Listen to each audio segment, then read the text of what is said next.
From subconscious clues to nonverbal cues, people are trying to put on a facade. There are tips that even seasoned lawyers and detectives use. Hey friends, and welcome back to Note to Self. So today, we're going to be breaking down the psychological topic, how to spot a liar. Without further ado, let's get started. So the first tip that I have is reading someone's body language. And you're especially going to want to take notice of the hands. Our body's natural psychological response when put under the stress of telling a lie is to kind of put up a guard and hide to conceal ourselves, possibly indicative of the fact that we're trying to conceal something in our mind. Some common things that happen are hiding your thumb under your hands or even hiding your hands completely in order to avoid outward demonstration of things such as fidgeting or picking at your nails that are straight giveaways as to our mounting nerves that accumulate when under the stress of lying. What also happens is that people cover their mouths in order to kind of guard and disassociate themselves from the guilt. It's similar to a puppy tucking its tail. He knows when he's in trouble and his immediate response is to conceal and kind of draw back. If someone begins to exhibit signs of drawing inwards and perhaps comforting themselves by holding their arms, they do this because the release of serotonin in the body is a comfort and stress reliever for the momentary nerves that build up when putting on the facade of explaining something that is untruthful, because they're often either guilty about what they're saying or simply afraid of getting caught. One interesting aspect of fidgeting is an urge to want to rub your nose. This is called the Pinocchio effect and happens when certain chemicals are released when a person tells a lie, causing the blood vessels in the nose to swell a bit as those chemicals are released throughout the body, which causes us to want to rub or scratch our noses. You ever seen this one? Yeah, that's pretty common. But people resort to techniques such as this without even realizing, trying to find a sense of comfort and relief from the stress and guilt associated with the lie that they're telling. And we're not just talking fidgeting in general, but also very specific ways such as this that are very indicative of there being something more behind what a person is saying. Another example of specific aspects of fidgeting is if someone is adjusting something that has to do with their physical appearance. This is a tactic that a lot of courtroom lawyers use for the sake of dissecting behavior, particularly among witnesses and defendants. What happens is if they're constantly fidgeting in the sense of adjusting a piece of clothing or a tie, their hair, if someone has long hair and they're constantly just doing that, then this is indicative of their obvious discomfort and attempt to improve their outward appearance in order to mask what's on the inside. There may be more behind their sense of self-consciousness than what meets the eye, aka them trying to distract themselves from the guilt of their lie, or the fact that they're stressing to try and think up a believable story so that they can avoid getting caught. Looking for inconsistencies is key when analyzing this behavior, and one aspect of these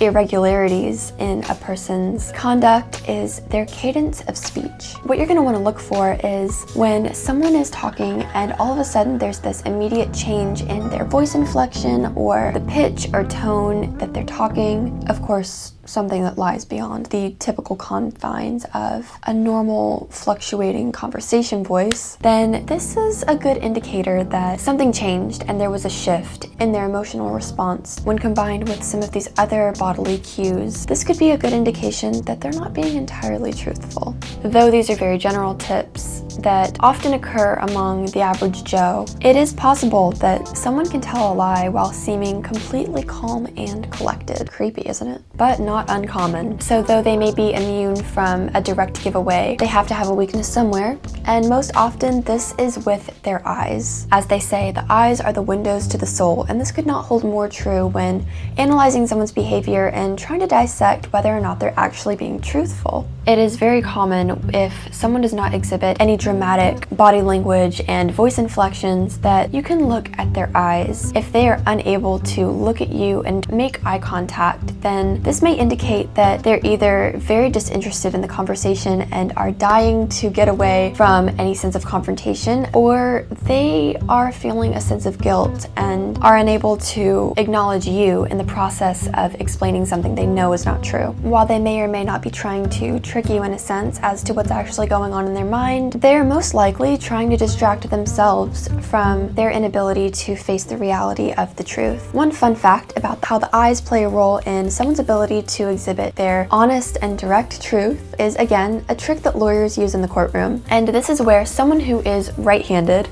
looks to their left. They're trying to access their memory. However, when that same person who is still right-handed looks to their right, they're trying to access the imaginative portion of their brain as opposed to their more logical side. And coincidentally, this is the side of the brain that is used when constructing a lie. Because if you think about it, someone is trying to think of something on the spot, an imaginative story that is convincing enough to distract you from the reality of the truth. So while this may not hold true that just because someone looks to their right, they are telling a lie, you're going to want to think of all of these tips as a construct that builds. So if you look at a cluster of certain bodily cues that build and are consistent with each other and also seem out of place, then that's a pretty good indication of what's actually going on. And funny enough, even if you don't know a person, you don't have to in order to gauge what is behavior that just seems off. As you start to learn kind of how to read people based on these natural psychological responses that give away what's going on inside their head, then you can kind of start to piece together the reality of certain situations and see behind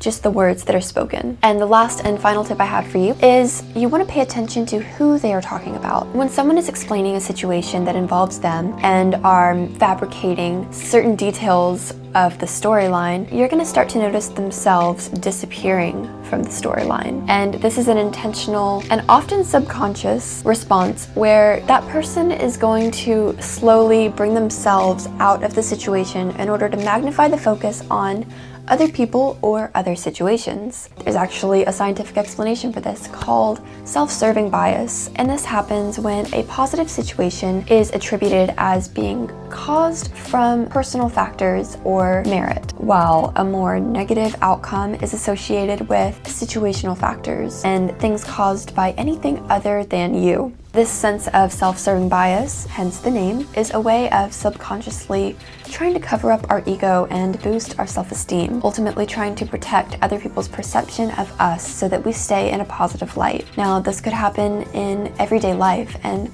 probably happens more than you might think. An example is someone's response to getting an A on a test. They might say something like, "Oh yes, I worked so hard for that. I'm so smart." But if someone fails the test, that might be a different story. Getting a response, something like, "Oh, I was so busy that week and I tried so hard, but I just didn't have enough time to study, but I just couldn't seem to focus, and then it started raining last week and I can never concentrate when it rains, and then I lost my lucky pencil, and then, yeah, the list could go on." Sorry, that was a very bad example. And at the core of it, it really stems from a place of not wanting to acknowledge any sense of personal involvement in something that resulted in an undesirable outcome. Self-serving bias is something that is very common when someone who is being untruthful is telling a story about a situation that involves them. If they repeatedly and insistently start to shift the focus of the situation onto other people or situational factors, then they might just be trying to cover themselves up out of just their own self-consciousness and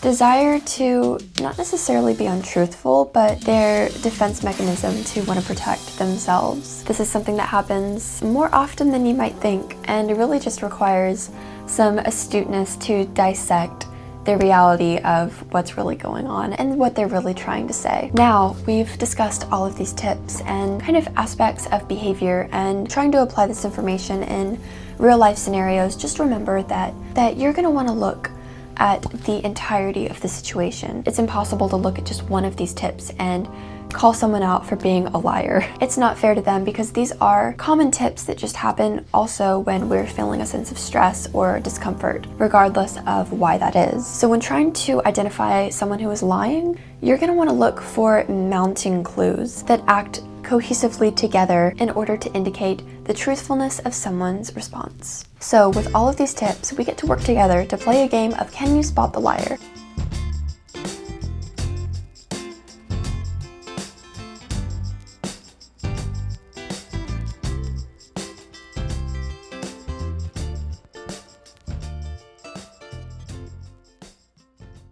Thank you so much for watching this video. I hope you found some of these tips to be helpful and interesting. I, for one, am very interested in the psychology behind certain people's actions and the way that drives behavior, so hopefully you're able to take these tips and cautiously but effectively apply them in your life to kind of gauge certain situations, especially when erring on the side of caution with people that you don't really know.